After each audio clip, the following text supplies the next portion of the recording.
अस्सलाम वालेकुम स्टूडेंट्स, कैसे हैं आप सब। Welcome to easy math. आज हम एक्सरसाइज 1.1 का क्वेश्चन नंबर 6 स्टार्ट करने जा रहे हैं। क्वेश्चन नंबर 6 की स्टेटमेंट में हमें कहा गया है कि insert to rational numbers between, यानी कि आपको दो रैशनल नंबर्स ऑलरेडी दिए गए हैं और आपसे कहा जा रहा है कि आपने इसके दरमियान में मौजूद दो रैशनल नंबर्स को फाइंड आउट करना है। ठीक है, तो अब मैं वैसे आपको एक बेसिक सी एग्जाम्पल देकर समझाती हूँ कि आपके पास कैसे जो है वो दो नंबर्स के दरमियान नंबर्स निकाले जाते हैं। देखें, एक पहले बेसिक सी एक एग्जांपल देखते हैं। मैंने आपसे कहा कि दो नंबर्स मुझे चाहिए कि बताएं कि इनके दरमियान में कौन से दो नंबर्स आते हैं। तो पहले एक नंबर निकालने का तरीका देखते हैं हम। यहाँ पर मैं लिख लूँ 3, 4 और 5। अब मुझे नहीं पता कि 3 के बाद क्या आता है, यानी मैंने यहाँ पे दो नंबर्स लिखे हैं 3 और 5, और मैं आपसे ये कह रही हूँ कि मुझे बताएं कि इसके सेंटर में क्या आता है, इसके बिटवीन में क्या आता है। तो वैसे तो आप मुझे काउंटिंग से बता देंगे कि यहाँ पर 4 आता है, लेकिन कोई ना कोई मैथमेटिकल कोई फार्मूला भी तो यूज़ होता होगा ना, कि ये हमें कैसे पता। अगर हमसे कोई स्टूडेंट ये क्वेश्चन कर ले कि ये दो नंबर्स के दरमियान का नंबर आप किस तरह निकालते हैं, ये बताएं। तो हम क्या करते हैं, हम इन दोनों वैल्यूज़ को प्लस कर देते हैं, और जितनी ये वैल्यूज़ हैं, कितनी वैल्यूज़ हैं, ये 2 हैं, तो हम इनको 2 पे डिवाइड कर देंगे। 3 + 5 कितना होता है 8, 8 डिवाइडेड बाई 2। इसकी कटिंग करेंगे हम तो 2 × 1 = 2 और 2 × 4 = 8। देखें आंसर हमारे पास क्या आ गया, 4 आ गया, जो हमें चाहिए था। तो यहाँ पर मैंने क्या किया है, ये जो मैंने टर्मिनोलॉजी यहाँ पर यूज़ की है, इसको कहते हैं एवरेज ऑफ अ नंबर। इसे क्या कहते हैं, एवरेज ऑफ नंबर्स। यानी कि जितने नंबर ऑफ वैल्यूज़ होती हैं वो हम लिखते हैं नीचे, नंबर ऑफ वैल्यूज़ कितनी वैल्यूज़ हैं यहाँ पे, 3 हो सकती हैं, 4 हो सकती हैं, 5 हो सकती हैं, और जितनी वो वैल्यूज़ हैं उनका आपने क्या लेना है, सम लेना है, सम ऑफ वैल्यूज़।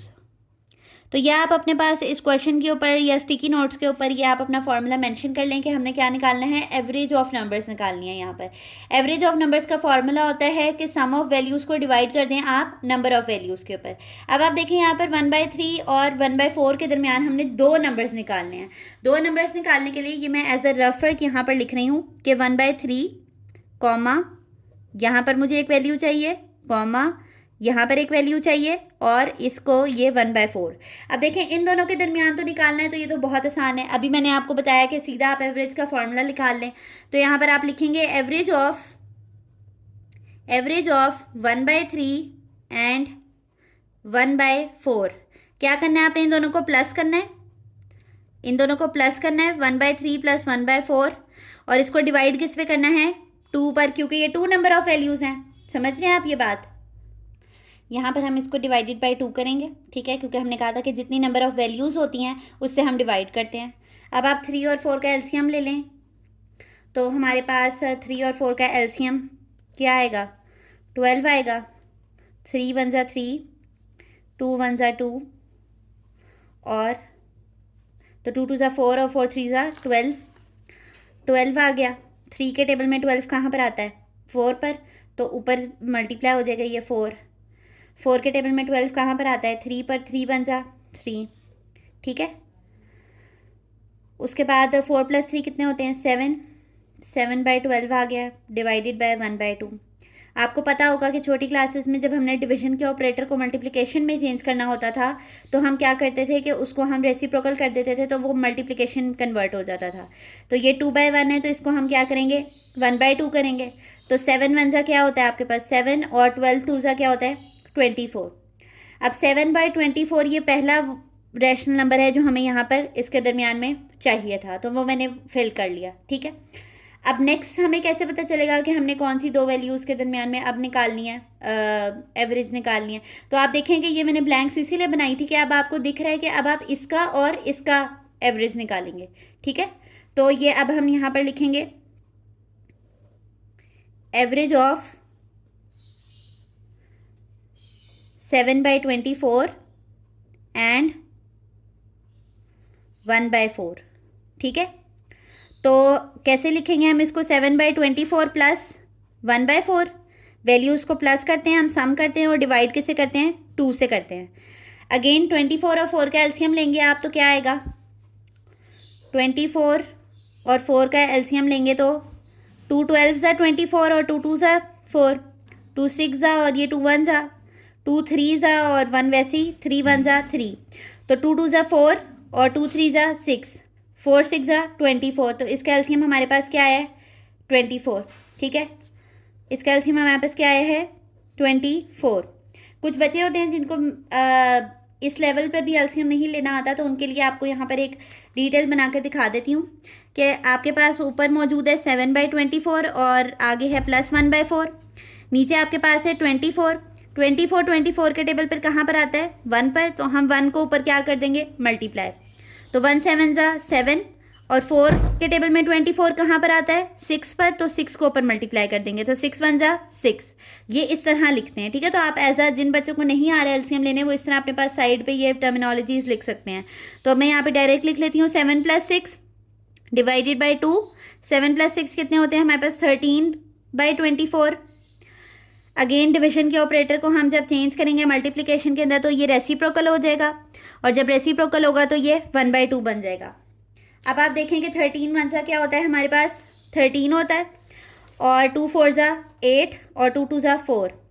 तो यहाँ पर हमारे पास जो नेक्स्ट नंबर आया है वो क्या आया है 13/48। समझ रहे हैं ये बात, ये आपके पास यहाँ पर क्या आ गया 13/48, ठीक है।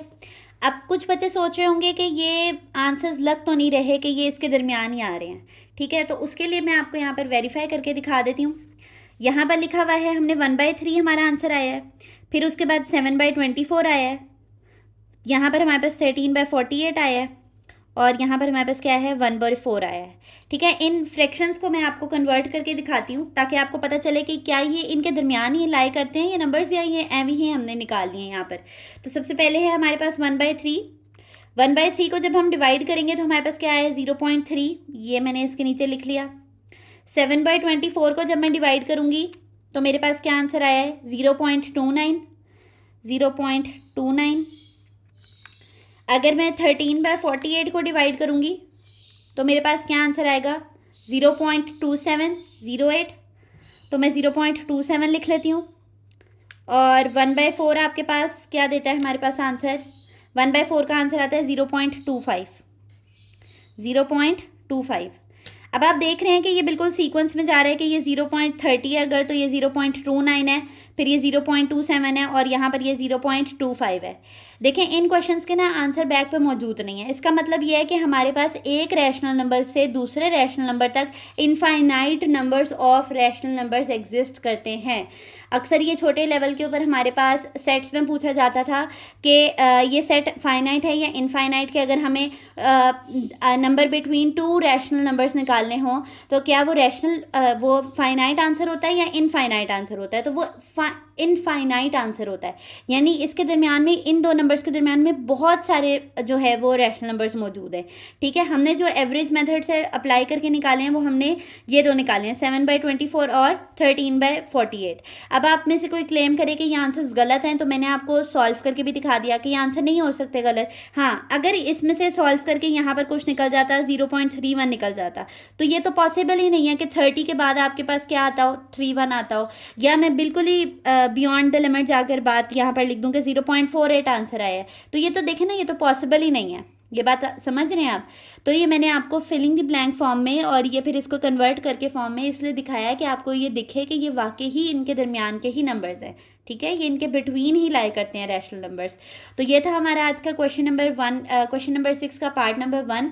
पहले क्वेश्चन को मैं हमेशा डिटेल में इसलिए करवाती हूँ ताकि आप नेक्स्ट क्वेश्चन को ट्राई करें और आपकी एक एक बेसिक जो है वो कवर हो। आप साइड पे चाहें तो अपने लिए इस तरह ब्लैंक बना सकते हैं ताकि आपको पता चले कि कौन सी वैल्यूज़ की एवरेज निकालनी है हमने, ठीक है। और आप अपनी आसानी के लिए ये इस तरह भी लिख सकते हैं, यानी इनको कन्वर्ट करके भी लिखें ताकि आपको अंडरस्टैंड तो हो कि हाँ ये वाकई जो है ये इसी के दरमियान का रैशनल नंबर है, ठीक है। तो होप आपको आज का लेक्चर समझ आया होगा। अगर आपको ये सवाल आज आसानी से समझ आ गया है तो हमारी वीडियो को लाइक करें और चैनल को सब्सक्राइब करें ताकि ऐसी ही अच्छी अच्छी वीडियोज़ आप तक आती रहें। अल्लाह हाफिज़।